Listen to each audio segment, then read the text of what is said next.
18 Days in Solitude. Instructional Dharma Talks in Retreat.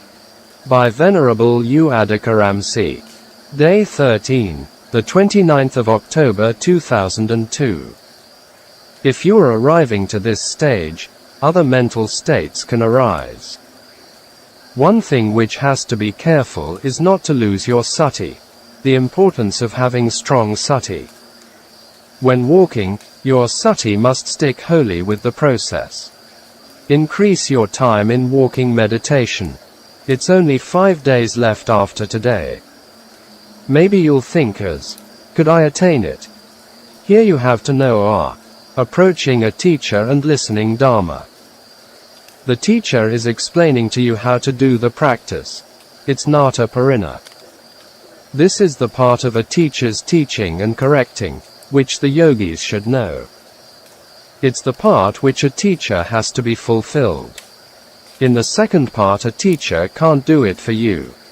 The yogis should have the intention of doing things exactly what the teacher has taught and exhorted. It means if you practice like this and can attain it. This part includes faith, saddha, and effort, viriya.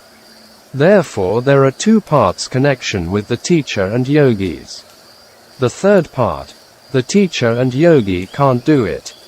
It'll happen in accordance with the Dhamma nature. You have to understand these natures clearly. These Dhammas are happening by its nature. You do your practice and the Dhammas do its process. For you understanding, practice is like a person building a fire. In the ancient time, people rubbed 2 pieces of bamboo for fire. After it's hot enough, the fire comes out. If you're cutting off the bamboos and looking for fire, you can't find it. He gave the simile of a king searching for the music in the harp. In the harp, there was no music, sound. In the same way, fire not exists in the bamboo. It seems the sound is more peculiar than fire. Both need the medium of air. But sound is not included in the basic forms like fire. Therefore Nibbana not exists in this khandha. How does Nibbana arise? It arises by practice, purification. With the practice, if the time is ripe and path and fruit arise. Your mind can be confused as originally not exists and where it's arising from. However, you cut off a mango tree and looking for the mango fruit, you can't find it there. Also, it doesn't exist in the mango seed either. The mango tree functions its own matter, and when the time comes it flowers and grows out. The small mango fruit appears and grows slowly. Nibbana element also not originally exists in the khandha. For someone who practices, when the time is ripe it'll appear. Only don't know when and how it'll appear. A yogi is like climbing a mountain. During the practice it'll arise. Now some yogis are on the path to the goal. For some, their minds are running outside. People are also talking about their feelings and experiences with concepts. For example, it's like pricking with a thorn on the feet, etc. They take the khandha as solidity. Don't take it with concepts, but as khandha arises. All the 5 khandhas are arising together. For example, there are tension, stiffness, hot, cold, etc. And you have to take them as khandhas arise. If with concepts, you go in and feel it. These khandhas arise as its intrinsic nature. It shouldn't mix with the solid body. It arises and then vanishes. You also should not be disappointed with it. After establishing samadhi and concentrate the mind on the top of the head. And then if hot, numbness, etc. appears at any place of the khandha and observe it. It's ehi pasako, come and contemplate me. So, seeing, hearing, smelling, tasting, etc. Any of them arise and contemplate it as anicca. Don't make them as any solidity. Sandhatiko, will see impermanence directly. Khandha is impermanent and knowing it is Magga, Anicca and Magga. Impermanence and Magga must go together continuously. Don't let any kilesa comes in between them. Sayadaw said that if kilesa not come in between them and by practicing in the morning will realize Dhamma in the evening, also mentioned by the Buddha. He gave guarantee to us. It'll appear instantly if the time is right. Here are the differences between someone easy to attain Dhamma and someone not. There are also many reasons.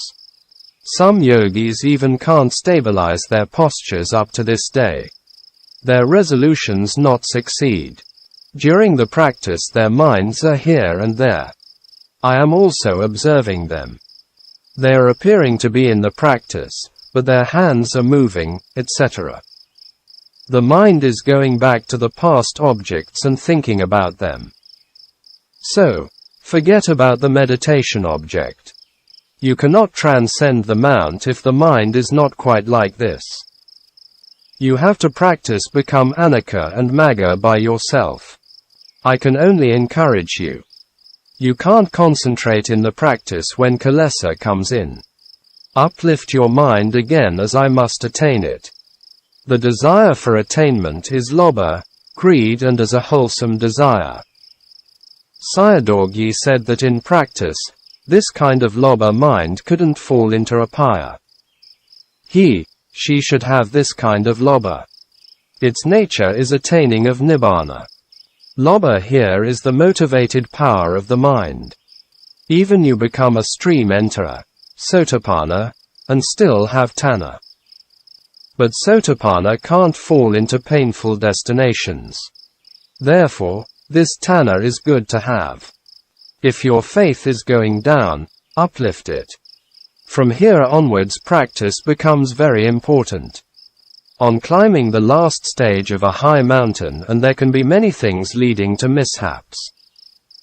You can't overcome it without sati and right decision. There are 4 types of yogis. 1. Difficult practice and slow attainment. Make notes of them and check for yourself. These things are coming with you from the past. If you discern impermanence, you will have the potentiality of attainment in this life. You have the Aryan seed as potentiality of a noble being, a Tihetuka person, a person born with 3 wholesome roots, such as non-greed, non-hatred and non-delusion. Don't think that you can't make it. And you'll get it. But you have to practice with the difficulties and with more times. 2. Difficult practice and quick attainment. I had seen these kinds of yogis before. 3. Easy practice and slow attainment. This kind of yogi doesn't see difficulties. I had known a laywoman doctor from Mandalay in this type. 4. Easy practice and quick attainment. This is a special person. You can't decide yourself in this type. It'll appear by practice. If other can realize it and I must also. You have to practice with this kind of spirit. One of the possible problems here is impermanence become not very clear. If you contemplate on it as dukkha sakka also solve the problem. But the yogi becomes dissatisfaction with it. At that time it'll not go away. It reinforces itself for the strike. It looks like a climber reinforces his strength from crossing one mount to the other mount. If you can't contemplate it like a stranger and will sink in there. Without sati and can't bear that you let go of it. Then it becomes a problem. Watching impermanence like a stranger at near is magga. You have to be in ready to face the arising phenomena. Don't give up your resolution. Catch on the beginning and follow to the end of the process. It's dukkha and without any essence. See this point. If the time is up and the process does not end, then don't take the time limit, and have to follow to the end. Increase half an hour for sitting and walking meditations. After 1.5 hours and the process does not end, change the posture. After changing the posture, it doesn't matter the process is continuous or not. If not continue, it can change into another thing. It can arise in many ways, and seems like fighting a battle.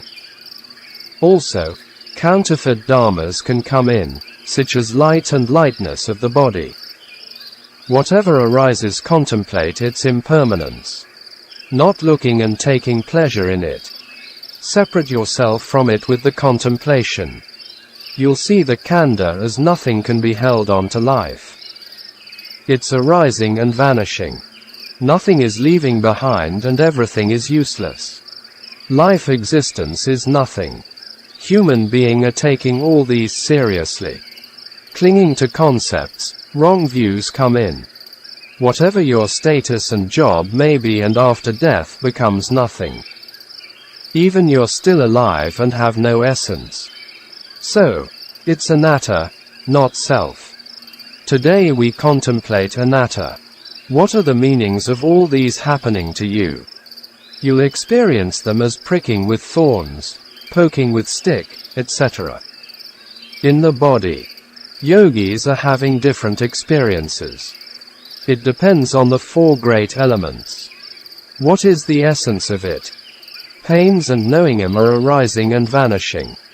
Whatever arises and vanishes, no essence at all. There is no solidity to hold on. Note about Lobha. Chapter 2, Compendium of Mental Factors. Guide to Section 3. 6. Desire, chanda. Chanda here means desire to act, katu kamata, that is, to perform an action or achieve some result. This kind of desire must be distinguished from desire in the reprehensible sense, that is, from lobha, greed, and raga, lust 11. Whereas the latter terms are invariably unwholesome, chanda is an ethically variable factor which, when conjoined with wholesome concomitants, can function as the virtuous desire to achieve a worthy goal. The characteristic of chanda is desire to act. Its function is searching for an object, its manifestation is need for an object, and that same object is its proximate cause. It should be regarded as the stretching forth of the mind's hand towards the object. Note 11 of Chapter 2. In the suttas, chanda is often used as a synonym for lobha and raga, thus as meaning desire in the reprehensive sense as well. But the suttas also recognize chanda as a potentially beneficial factor, as when they speak about the arousing of desire for the abandoning of unwholesome states and for the acquisition of wholesome states. See for example the definition of right effort at d. 22, e. 312, equals m. 141, e. 251-52. A Comprehensive Manual of Abhidhamma, Ven. Bhikkhu Bodhi, BPS, 1999.